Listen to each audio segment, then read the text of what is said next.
Wednesday morning எனக்கு ACLS class இருந்துச்சு. So early மார்னிங்கே ரெடி ஆகிட்டு கிளம்பிட்டேன். வேறு ஹாஸ்பிட்டலில் தான் எனக்கு ஏசிஎல்எஸ் கிளாஸ் இருந்தனால அங்கேருந்து டாக்ஸியில் தான் போனேன். இதுதான் இந்தியன் ஸ்கூல். இங்கே இருக்கக்கூடிய சிபிஎஸ்சி இந்தியன் ஸ்கூல். அண்ட் ஹாஸ்பிட்டலுக்கு கரெக்ட் டைமுக்கு ரீச் ஆகிட்டேன்.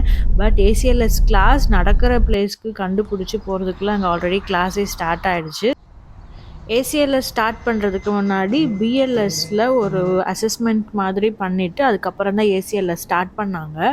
ஏசிஎல்எஸ் கிளாஸ் ஆல்ரெடி நான் இந்தியாவில் இருக்கிறப்போ 2020 பண்ணியிருந்தேன். பட் அது எக்ஸ்பைரி ஆகிடுச்சு. இந்த ஏசிஎல்எஸ் கிளாஸ் பார்த்திங்கன்னா ஆல் டாக்டர்ஸ், நர்சஸ், அப்புறம் பேராமெடிக் ஸ்டாஃப்ஸ் எல்லாருமே 2 years ஒன்ஸ் வந்து இதை பண்ணி சர்டிஃபை பண்ணிக்குவாங்க. அண்ட் பிரேக் முடிச்சதுக்கப்புறமா அங்கே பக்கத்தில் எமர்ஜென்சி ட்ரில் ப்ராக்டிஸ் பண்ணிட்டு இருந்தாங்க. அதை அப்படியே வேடிக்கை பார்த்துட்டு இருந்தேன். மொத்தமாக அன்றைக்கி ஏசிஎல்எஸ் கிளாஸில் வந்து 6 பேர் இருந்தோம்.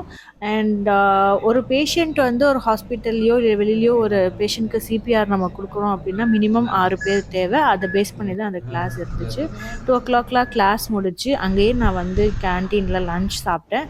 அது கிட்டத்தட்ட 2 hours வெயிட் பண்ணேன் டாக்ஸி கிடைக்கிறதுக்காக. அண்ட் வீடியோ பிடிச்சிருந்துச்சுன்னா லைக் பண்ணிவிட்டு சப்ஸ்கிரைப் பண்ணிவிடுங்க. தேங்க்யூ.